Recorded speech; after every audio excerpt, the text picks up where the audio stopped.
Tell Me More podcast is being recorded on the lands of the Wurundjeri people of the Kulin Nation. We pay our respects to elders past and present and extend that respect to all Aboriginal and Torres Strait Islander cultures. This episode contains content that may be distressing to some listeners, including discussions about disordered eating. Please take care when listening. Welcome to Tell Me More, where we have conversations about the good, the bad, and the real. I'm your host, Olivia Molly Rogers. Today on Tell Me More, I am joined by the beautiful Jess Rae King. Jess is a content creator and a model, and she's very honest and open about her experiences with body image and mental health. Jess is currently pregnant, and she's been very open about what it is like being pregnant as someone who's experienced disordered eating and anxiety, and I think that so many of you will find this conversation really helpful. Jess King. Hi. Welcome. Thank you. It's so nice to have you here. It's lovely to be here with you. Now, I know you have listened to a couple of episodes, so thank you. We always start by getting our guests to introduce themselves and tell us how you would describe yourself to a stranger. I was worried about this question because I have a really hard time talking about myself professionally. Like, I hate it when anyone asks me, like, Same. What do you do? And I knew you would feel the same way because I feel like you immediately get underestimated. I guess that's a character trait of mine. I hate being underestimated. Mm-hmm.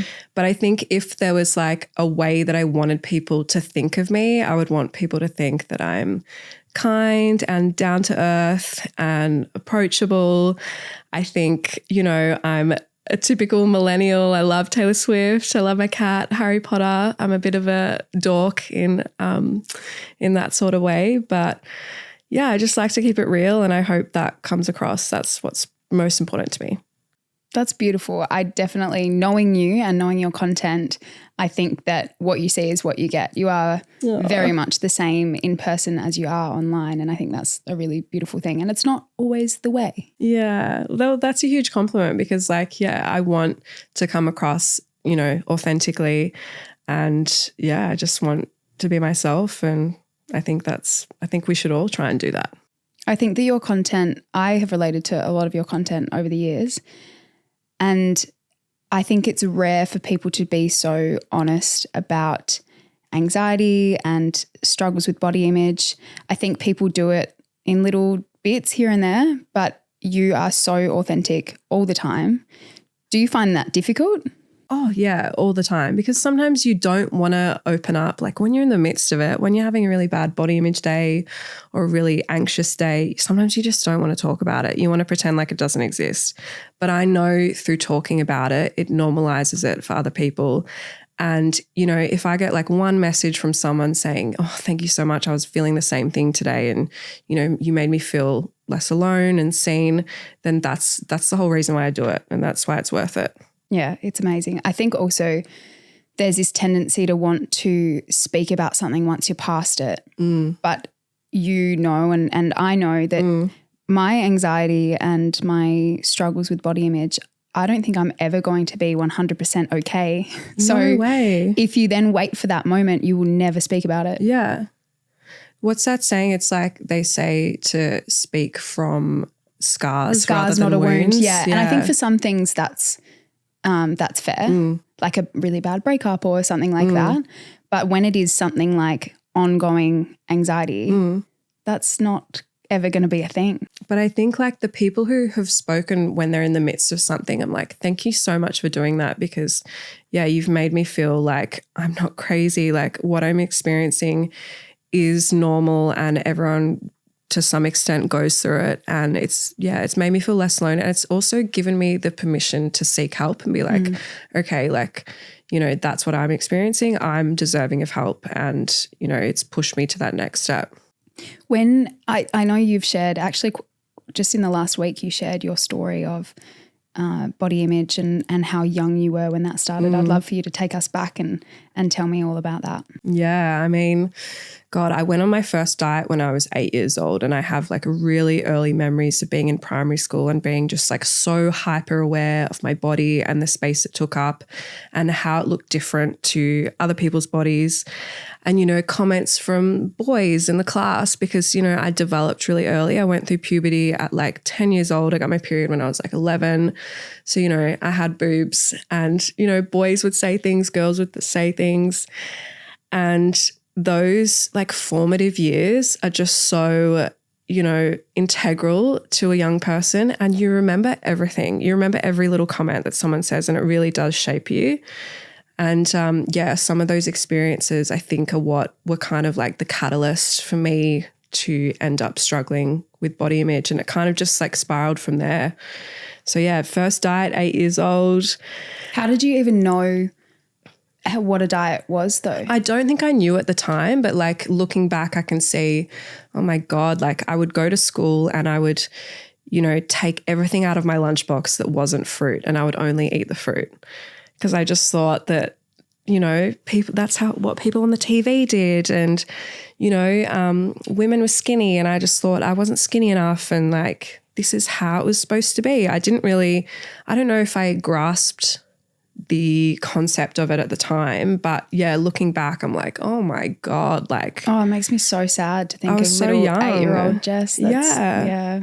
Terrible. So young. Do you think your family was aware of that? I don't think so. No, we've talked about it since, and I think I was able to kind of hide it and cover it up, and I never really wanted to vocalize what I was going through as well, because my brother has always been really, really ill. So I've been, you know, the sibling of, a permanently sick child. And I think when you are that sibling, you never want to make a fuss. You never want to make anything about you. And it's just easy for like a lot of your experiences to get swept up and, you know, not be seen.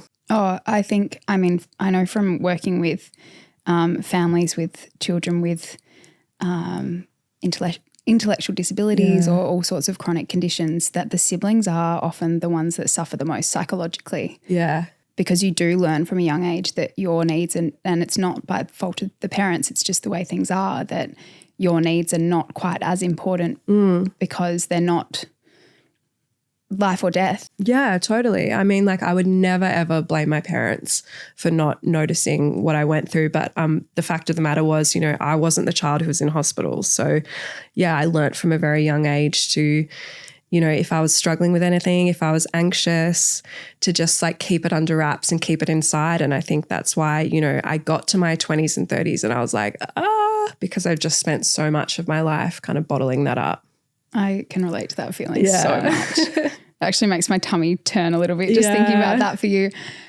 Can you tell me what some of those comments were from kids that really stick with you? Because as you're talking about that, I can think of so many that I had that like I can't even remember what I ate a few days ago, but I can remember something that a kid said to me when I was 11. I know.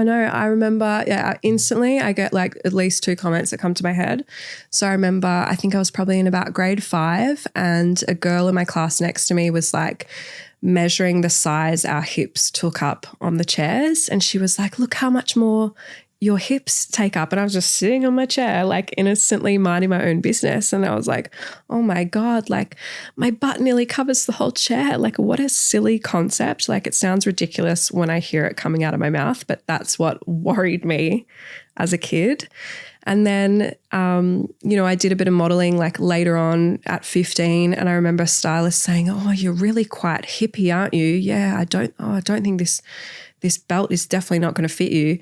Just like little things that like in passing, maybe you don't feel like a lot coming from that person, but you really hold on to that and you internalize that.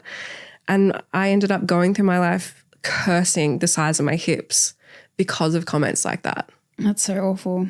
It is, they do sound bad when you say them. Like I think they do sound bad. I don't think people should be commenting like that at all. I think kids don't mean to. No. Particularly super young ones, when they're just noticing differences in size, it's not necessarily coming from a bad place. But I can relate to that like someone in my class picked up a jumper that was really big and was like, oh, well, this must be yours, Liv. Oh my God. And then I remember being like, oh wow, why is my size always bigger than my friends? And then you start comparing. You single yourself out. And then once you start, you can't stop. Yeah. Yeah. Yeah. And you end up equating different as being wrong.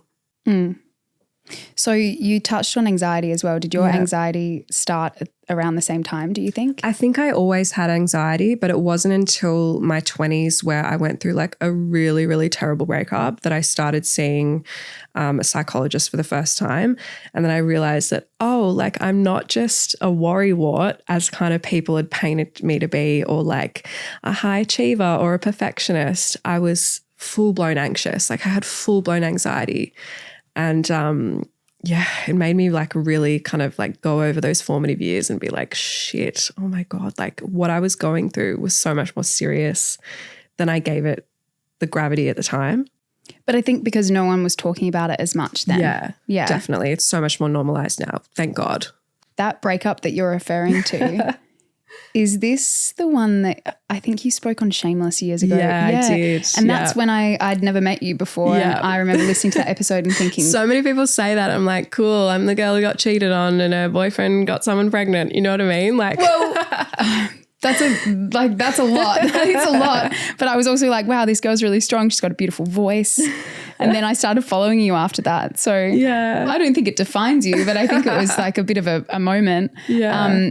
That's so surprising to me that you hadn't ever been diagnosed with anxiety or had support for anxiety until after that. Yeah, I mean, I saw a therapist in uni when I was probably at like the height of my disordered eating in my early 20s. And I saw someone who was like really encouraging me to seek like medical help. And I was just like going through a lot at the time. Like my dad got diagnosed with cancer and I never ended up seeking help. I think because in my mind, I thought I'm not skinny enough to be deserving of help. And I think that's one of the things I'm trying to normalize now. It's just that eating disorders do not have one look, and you can't tell someone's health or mental health or the state of their happiness just by looking at them. 100%. And if it's a problem for you, then it's a problem and you are deserving of help.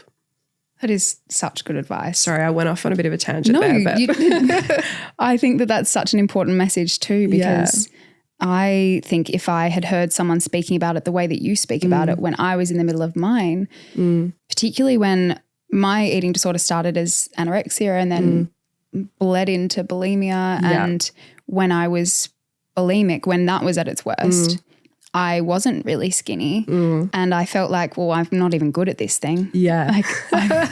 Which is hard so relate. fucked up. Yeah. But I think it is really common to have that experience where you're then like, well, I'm doing this thing. I have this illness, but I'm probably not sick enough for it to be considered something that needs help, which is just so wrong. Yeah. I mean, I only got diagnosed like recently in the last couple of years, in hindsight, just like through seeing a psychiatrist and talking about those experiences. And he was like, yeah, your official diagnosis is atypical anorexia, because like you, I was, I did lose a lot of weight. I was over exercising. I was taking diet pills. I was bulimic. I was just like, throwing it all against the wall.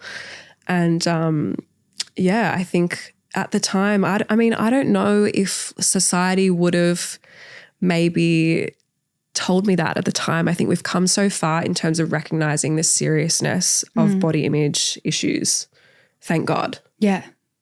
I think it was just so normalized because it was every single magazine was talking about weight loss. Yeah. So if you were a girl who worried about her weight or her body, it was like, you're just a girl. Yeah. Like that's just what we do. It's like a rite of passage to go on the lemon detox diet.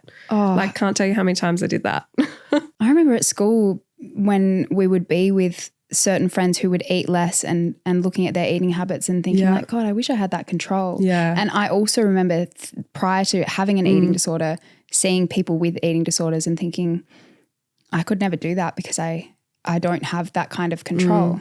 And thinking it was almost like a choice. It's like she's super skinny because she's so disciplined. It's like, no, it's actually just an illness. No, I know. There's so much that I guess, there's so much stigma around disordered eating. And it's just crazy. Like I'm so glad that we're having these discussions now and recognizing that they don't just have one look. And as you said, it's not a choice. It's a mental illness and it should be seen as that. It's one of the leading causes of death in Australia, I think. Yeah. And also super common in men. Yeah, definitely. But I think more stigmatized. Yeah, we don't talk about it enough. Like So- I know many men in my life who have body image issues, but it's laughed a lot.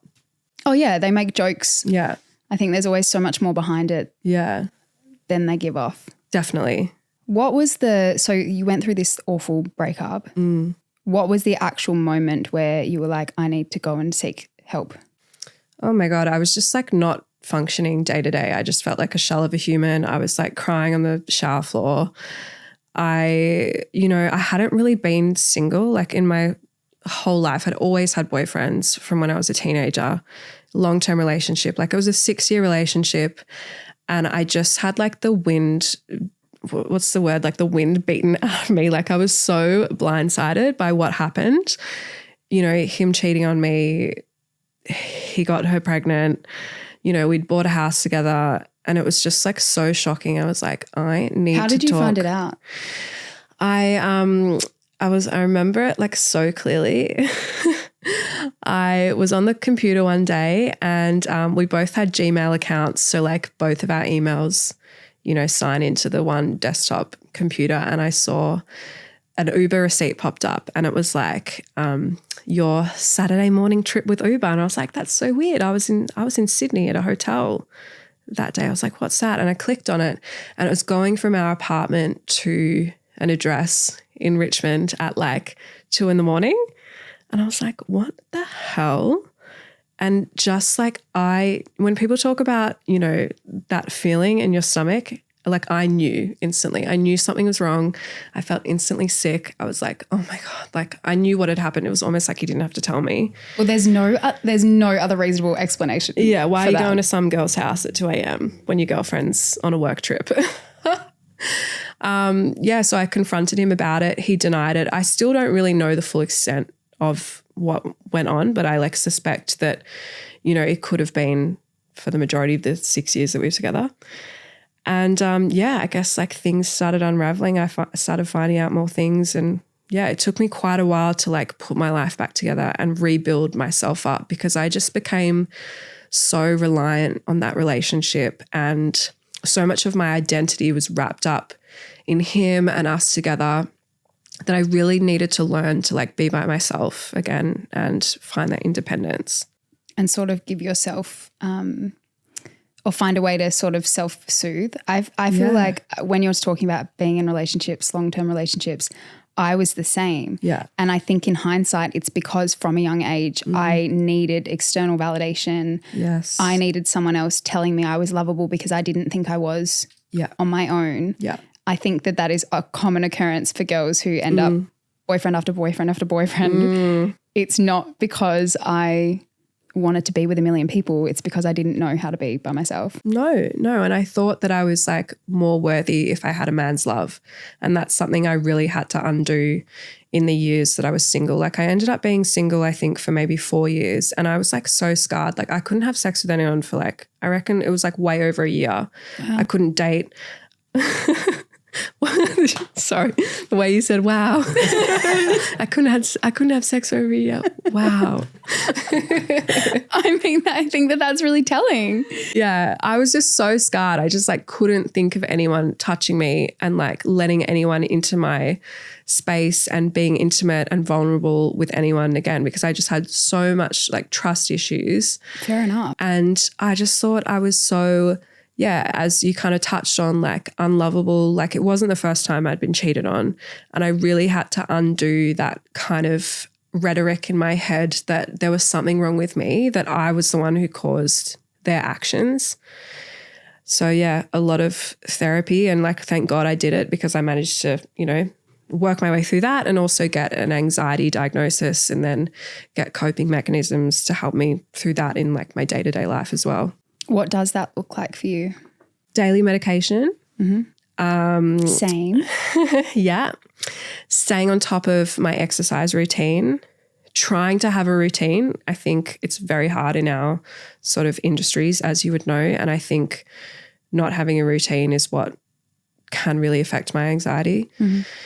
And just like being open and also kind to myself because I can be very hard on myself. I am a perfectionist. And in the days where I am struggling, I do tend to get that feeling of guilt, like I'm not doing enough, when really I need to remember that, you know, your brain doesn't work like a normal person. And the fact that you've gotten through this day is an achievement in itself. I think it's something I always come back to is needing to speak to ourselves how we would speak to a friend. Yes. And we never do it though, do we? We don't. It's so messed up though, because like I know often when you do a post or even as you're talking, I feel like you're speaking from my brain. Like you're talking about the same experiences that I have. Yeah. But I look at you and I'm like, I just want to be like, it's okay. Like when you're having a time like that and tell you to take it easy and that you're doing a great job and you should be really proud of yourself. And that's exactly what we would tell a friend, but we just cannot tell ourselves that. Yeah. We have different expectations for ourselves. And that's something that like I think I've gotten better at as I've gotten older, but it takes time and it takes work, and I'll probably never nail it. It's a work in progress. It's the same with recovery. It's like, you don't just wake up one day and you're recovered. You have to work on it every single day. Yeah. Like for me, I kind of still feel like, you know, disordered eating and body image will always be a part of my life. Like I don't know if I'll ever be like fully recovered, because I still have I still have thoughts that creep in, but I'm just aware of it now and I know how to kind of counteract them. Again, I feel like you're in my brain. I had Lucinda Price on the podcast last year. She's Love amazing. her so much. She speaks very confidently about the fact that she is recovered. Full stop. Yeah. And I said to her then, and I find that confronting. I actually got shivers because I was like, oh my God, like I don't know if I could ever say that. I can't. The pressure of that feels too much. It's too much pressure. Yeah. I feel like then if I was to have a wobbly moment where you relapse a little bit or the voice sounds louder than usual, then I would feel like I've failed. Yeah. So I say that I'm always in recovery. I was actually explaining it to someone yesterday that the way that I see it, like I feel like visuals always help. I think when I was in the worst part of my eating disorder, that this is my brain, the eating disorder took up the entire thing. And then as I've gotten better, I've shrunk it. And so now I would say it's like a little pocket in my brain, and then it grows a bit if there are bad things happening or stressful things happening in my life that I feel like I can't get on top of, then it's a bit louder and it's like a little balloon. Hey, depends how much air you give it. Yeah, like maybe you should skip your lunch, you'll feel better. Yeah. And I have to be like, no, I'm not going to do that. Yeah. I'm going to eat this to not do what you're telling me to do and like push past those thoughts. Yeah. Not follow through with the behaviors that it's telling me to do. And then that's how I keep it at bay. Yeah, it's hearing those thoughts and recognizing them now rather than just like hearing them and giving into them straight away. Yeah. And I feel like it's like training any kind of muscle that the more you do it, the stronger you get. Yes. But you also have to give yourself grace and know that that's not always going to be effective. Which is hard if you're, you know, a perfectionist and, you know, then you have feel high like expectations of yourself. You have failed. Yeah. Yeah. It's exhausting. Girl. Now, something that worries me is pregnancy. Yeah. And I feel bad admitting that because I so badly want to be a mum and I really look forward to the day that I become pregnant. Hopefully that can happen. Yeah. I know so many people struggle with it. And so I think then it's hard to admit that there's fear associated with it, but I also know this is common. You are currently pregnant. I am. Congratulations. Thanks. As someone who has anxiety and a history of disordered eating, what is it like? Oh my gosh, what a question. Let me just say, can fully relate. And I used to think in my head that I would train up my body pre-pregnancy and I would get my body to a certain spot or size or shape or, you know, feeling of confidence, and then I would let myself get pregnant. That's what I used to think about it. And in a way, I'm so lucky that it happened so unexpectedly. You know, I got diagnosed with stage 4 endo. I've had fibroids. I've got adenomyosis, low egg count. I was told it wasn't going to happen. And the fact that it just kind of happened out of the blue is probably the best blessing for me because it gave me less time to think about it and especially think about my body in that way. Yeah. Because, I've always wanted to have control over my body, and pregnancy is one thing where you just can't. And in my head, I just thought, I can like prepare for it. I can, you know, get my body to a certain, you know, there's just level of, appreciation. And then I'd feel okay that I could let myself be pregnant and let my body do what it needs to do. Isn't that interesting though? Because I'm sure like from past experiences when you've been at your skinniest or whatever you thought your dream body was, like, were you happy? No. Yeah. No. But I think we forget that. It's like, oh no, if I had that girl's body, like I would feel so good every day. I would wake up and love myself, but it doesn't work like that. No, it really doesn't. So look, it's been challenging. I feel better than I thought I would feel, but I also worry in a way, is that because, there is a reason behind my body growing and stretching? Like, will I have this same kindness and appreciation for my body when the baby is out of me? Because, you have the baby and then there's this expectation from society that you erase any signs of it ever existing on your body. And I can see that becoming a problem for me. So I think it's just about like taking it day by day and, recognizing that, it is happening for a reason. And just knowing that I am going to have these wobbles. Like I said to you off mic before that I had a bit of a meltdown yesterday because I thought, oh my God, I thought I found a stretch mark, which is so ridiculous because I've had stretch marks since I was 10 years old. And I don't even worry about those stretch marks anymore. They're just a part of me. They're not, I don't curse them away or anything. But there was just something about this new sort of like change in my body that was so confronting. Yeah. So how do you pull yourself out of that wobbly moment? Like, how do you make yourself feel better? I think it's telling myself that my body is doing this for a reason. It's to grow another human and it's doing what it needs to do. And also just thinking about it practically, like stretch marks are genetic. It doesn't matter how much bloody cream I put on my stomach. Like it's not going to stop me from getting stretch marks. I'm already predisposed to them. So it is likely that I'm probably going to get stretch marks. Like I've had other changes in my body that are like really confronting as well. And it is hard to look in the mirror and like not recognize who you are, because I guess so much of my life has been body checking and, recognizing this certain body type in the mirror. So to see it become so different is really confronting.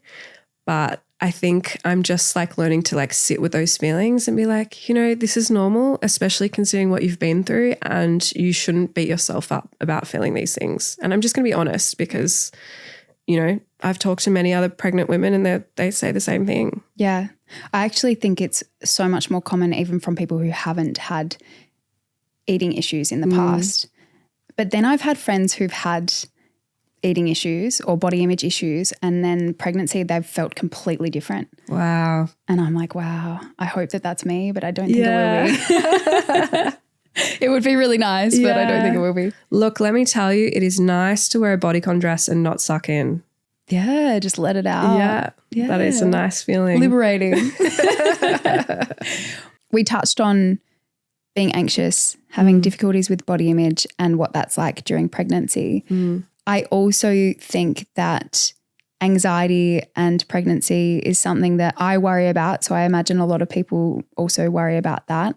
How have you found that experience? Like, have things come up for you that have surprised you? Oh my gosh, so much. I think, it was really drummed into me when I found out I was pregnant that the chances of loss are so much higher when you have endo. So like literally every time I would go to the toilet, I would expect to see blood. I would test, like even after we had the first scan, I was doing pregnancy tests, which is so silly, but I was like, I just needed some sort of sign that I was still pregnant. And, Liam was like so lovely through this and really helped me. But I was so anxious in those early days. And it's really hard when you don't have a lot of the pregnancy symptoms, or maybe they're symptoms that you have in your day-to-day life. Like I was, early on quite tired and like a little bit nauseous, which isn't really unusual for me anyway. And I just, I was anxious. And then a part of me also I was navigating these feelings of guilt as well, because I was so shocked that I was pregnant. I had been told that it was going to be this really hard journey. And then here I was, we got pregnant like one time, like by accident. It's amazing. Which is amazing. And it's like such a blessing. But I felt so bad, and I still feel bad. I'm getting shivers thinking about it, because I'm like, oh my God, there's people who struggle so much. And then we just got pregnant out of the blue. So I really struggled with like guilt around that whole concept. And like ever since, I've also had, every time I go to the doctor, they're like, oh, wow, you were so lucky to get pregnant. Like so lucky. And I'm like, I know. And like, here I am like feeling guilty because like other people struggle, but also feeling guilty for feeling these feelings and being like, oh, maybe I'm not grateful enough. Like I need to find that gratitude. So, you know, it's only really, I think, in like the last couple of weeks where like I've been showing more and kind of like leaning into what's actually happening, where I've allowed myself to be like, wow, like this is like such an amazing experience. Like I am so lucky and like. But also you deserve to feel happy and excited by it. Like it makes me sad that you feel that way. And I think it just shows what a kind and compassionate and empathetic person you are, that you do hold this guilt for that because you feel for other people who go through hard times. Yeah. But you shouldn't let other people's struggles take away from your joy. Totally. I think we were just so caught off guard in that we went into this like knowing it was, or being told it was going to be a hard or near impossible journey. And then for it to happen, we were just like so utterly shocked.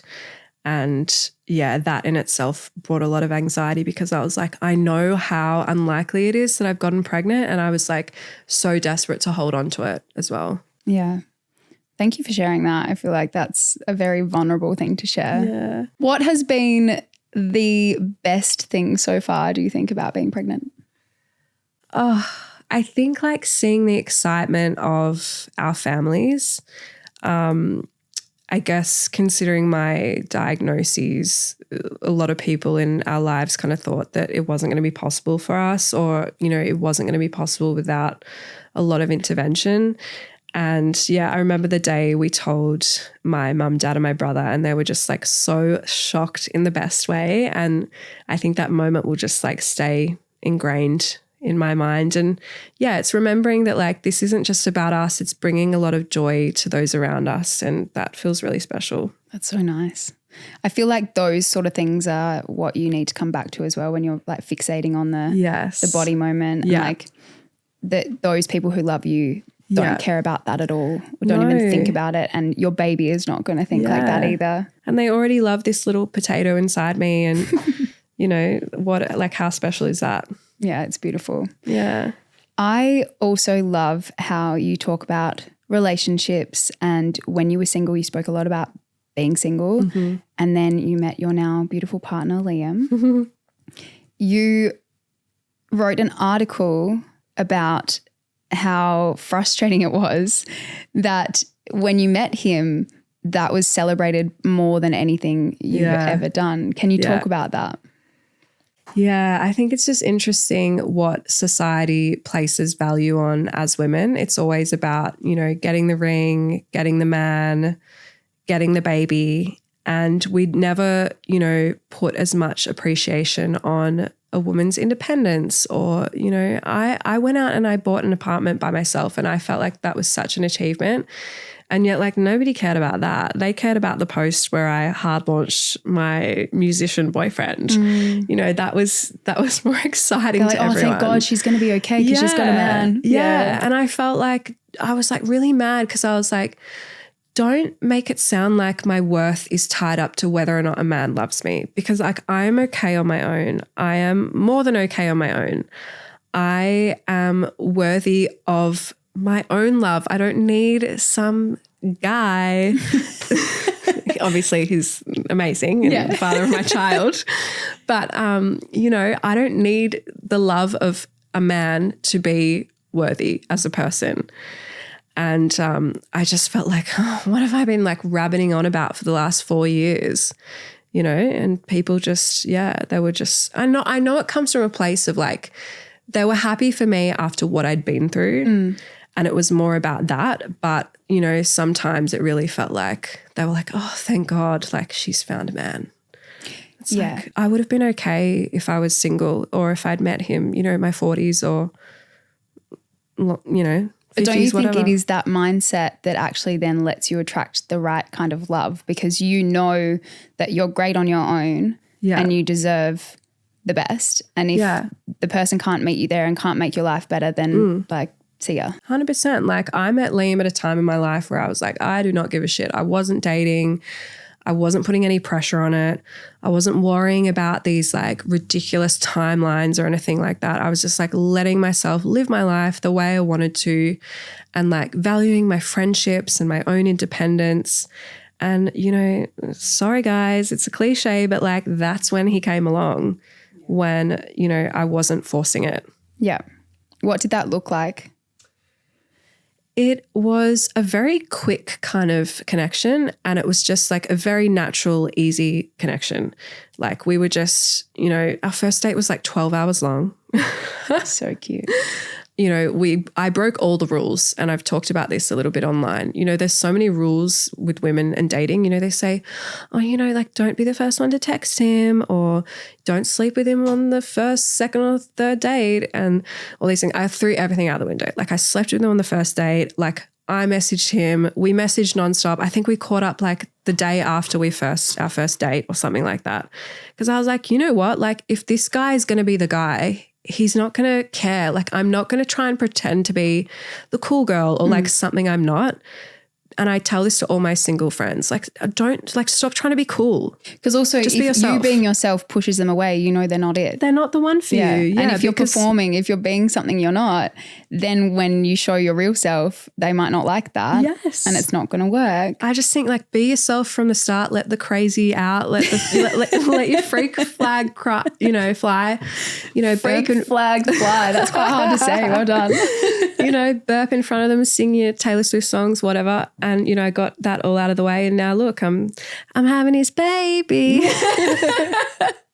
I love it. You guys are such a beautiful match. And I just think the energy that he shows, you know, the way he supports you, I can also relate. It's just so nice to meet a man who is secure in themselves, wants to support what you do, biggest cheerleader, stable, consistent, all of those things. And it seems like you just have a really good time together. Oh, yeah. We're just like two massive dorks together. And there's just like no worries. Like you said to me when I came in, you're like, how's Liam? And I was like, he's good. Like I have nothing to tell you. It's like when people ask that question, it's like when I was in previous relationships, it's like, oh, you know, he stayed out all night.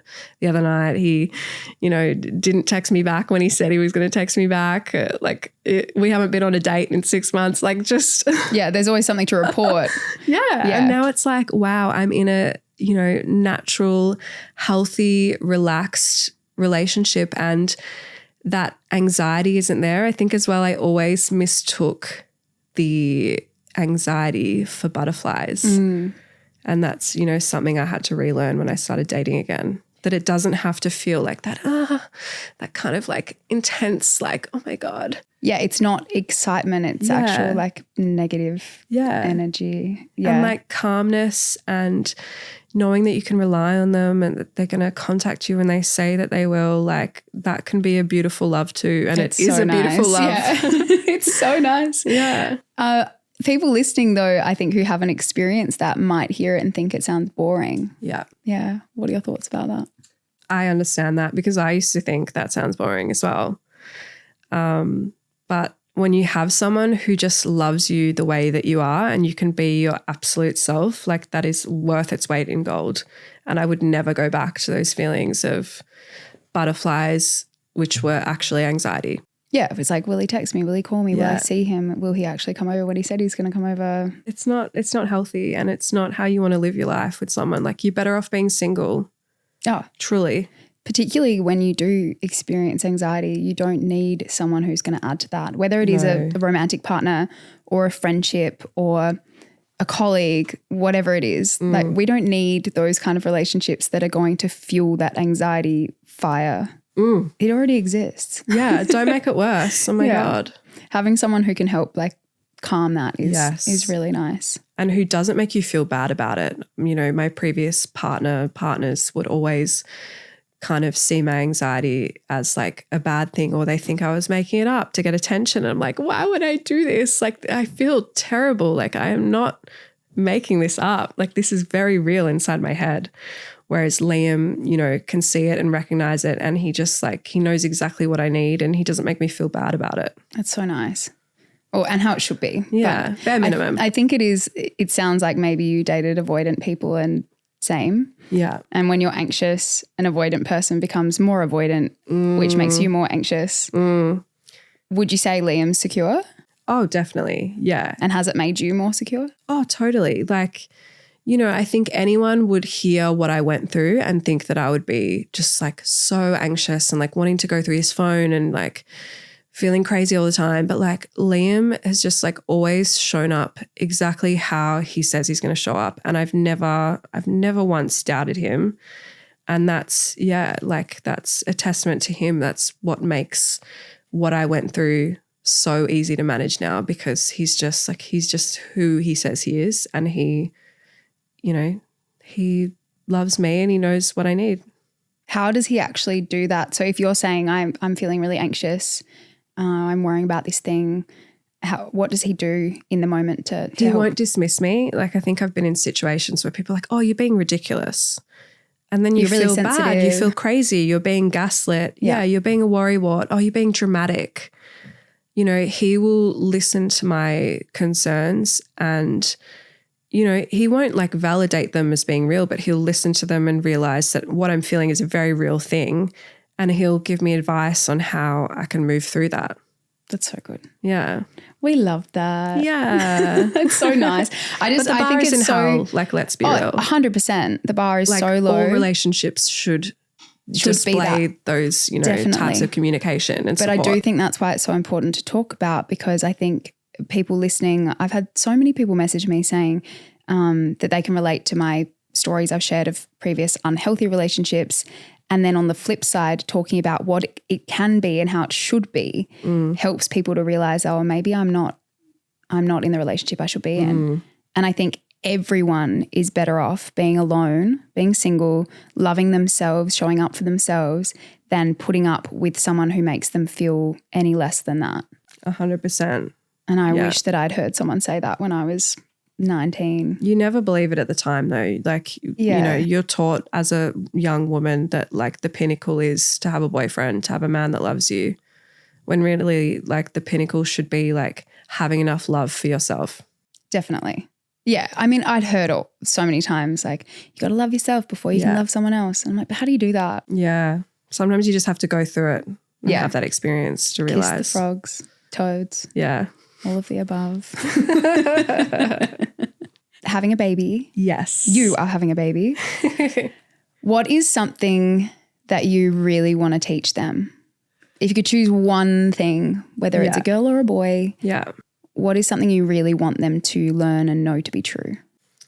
I think basically everything that we've spoken about today, that they are worthy on their own. They don't need the love from another. And I also think like regardless of whether they're a boy or a girl, I want to really talk about my body and their body in a positive way. And like it's definitely like I don't put blame on my mum at all, but like I do have a lot of memories growing up from her talking about her body and being on diets. And I think that does shape you to a degree. Kids are sponges. And I just want to be so careful about how I talk about my body in front of them.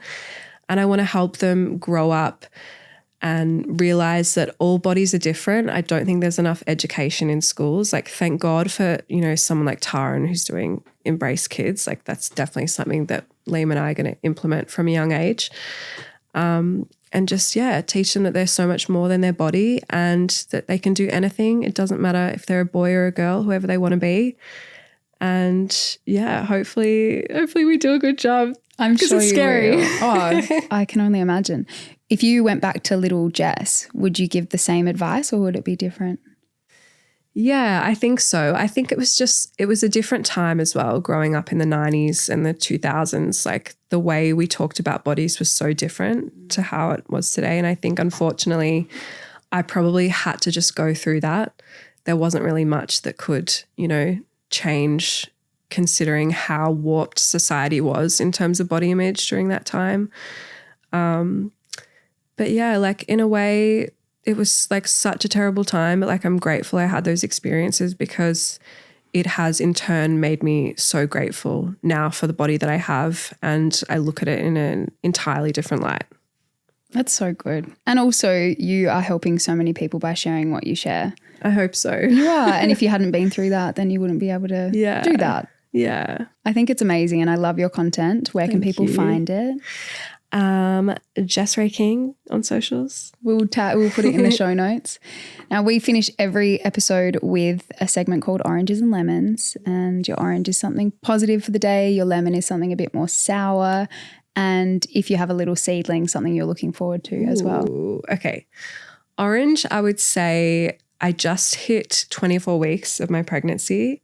We touched on it a little bit, but I did find, you know, a lot of the pregnancy quite anxiety inducing. And, you know, they say 24 weeks, they call it viability week. So they say that, touch wood, if anything, you know, if you were to give birth to the baby, that there's a really high chance that it could survive. Hopefully that doesn't happen. But yeah, that feels really good as somebody who's been anxious for a lot of her pregnancy so far. Mm-hmm.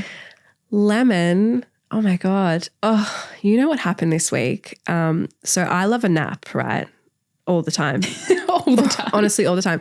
But even more so now that I've been pregnant. Yeah. And my cat, the other day, I was having a nap like 2 days ago. Also, can you share his name? I don't think you Draco Meowfoy. He bit me on the head whilst I was asleep. So I was awoken to these feline teeth in my head. Like, how rude is that? Has he ever done that before? That's psychotic. He is psychotic. Okay. Like, I say this with love. Like, I am his mother, so I can say this. He is a psycho. So he is like Draco. I know. I mean, like, I can only like blame myself because I called him Draco Malfoy. Meowfoy. You manifested a mean cat. Yeah, I did. But yeah, that was really rude to be awoken by fangs in my skull. Do you think he knows that he's got competition coming soon? Look, I don't know because like he's been like, I think he's been getting kind of pissed off because he can't really like sleep on my stomach now. He's like, oh, like where am I going to, like you're just like, you got this stomach now, like where am I going to go? And he sleeps like on my neck. So I'm just like on my back, like, you know, I already can't breathe because I'm pregnant and then I have a 6 kilo cat on my chest. Oh my God. So yeah, that's going to be interesting to see how he goes. Yeah, I hope it's okay. I know. What's your seedling? Seedling. Oh, I'm going overseas in a couple of weeks. Yeah, that's exciting. On an amazing trip to Egypt. I've always wanted to go to Egypt. Such a bucket list location. And like, I'm so grateful that my pregnancy's been smooth sailing and I'm feeling good and strong. And yeah, like Liam's coming along. It's going to be amazing. I can't wait to see that content. Yeah. My orange is Hugo and I both love reading, but he always reads nonfiction. And he works so much and, you know, really long hours. I'm like, mate, give yourself a break. Like, give your brain a break. Read something fun. Read some fiction with me so we can talk about it. Yes, book club. Like our own little book club. And it's been taking me a while to convince him to jump on board. But finally, this week, he traveled for work and he had a really long flight and he bought a Lisa Jewell book and he read it and he just texted me before saying, I've finished it. We need to debrief. I've got unanswered questions and I love that. I'm like, now we can talk about this. So that's yeah, hot. I'm really glad he's on board. Yeah, we love a reading king. Yeah. My lemon is that someone hacked my credit card and but it's kind of funny. Oh my God, what did they buy? Because they've only been using it to buy themselves expensive dinners. And I hadn't checked my statement for a bit. And then it's Are you all sure these. it wasn't you? I'm 100% sure because one of them was while I was in Sydney and it's a restaurant in South Yarra and they're always around $300. I think maybe they're grabbing someone and being like, let's use this card that's not mine and just buy expensive dinners. Oh my God. Can you blame a girl in this economy? I wish I knew if it was a girl. Maybe it's a guy that's taking someone on dates and they're just using a credit card that's not theirs. That. We don't. Anyway, the fraud team were amazing. I don't have to pay the amount that they racked up on my card and I'm getting a replacement and it's all really well and good. But it's my bad for not realizing, like not paying more attention to every transaction. So that's my learning from my lemon. My seedling is that Hugo has been away for work once again. He's always traveling, but he is flying back tonight. So tomorrow morning he will be back in Melbourne. So that's my seedling. Literally probably just have dinner at home. Someone asked me last night, like, what's your dinner date spot? And I was like, the couch. But that's actually so nice, isn't it? You make a little meal together, have a glass of wine. I think when we're both away a lot, that's like the thing we look forward to the most. And we still put it in the calendar. It's like date night, but it just means that we're at home and we're not seeing anybody else. Amazing. So I'm looking forward to that. I love that. It's been so lovely talking to you, Jess. Thank you so much for coming. And thank you for being so open. I admire it so much. And I think we need more of that in the world. So anytime. Keep being you. Thanks, doll. Thank you so much for listening to Tell Me More. If you enjoyed the episode, please leave us a review, share it with your friends, and follow or subscribe to the podcast. Your help in growing this community would mean so much to me.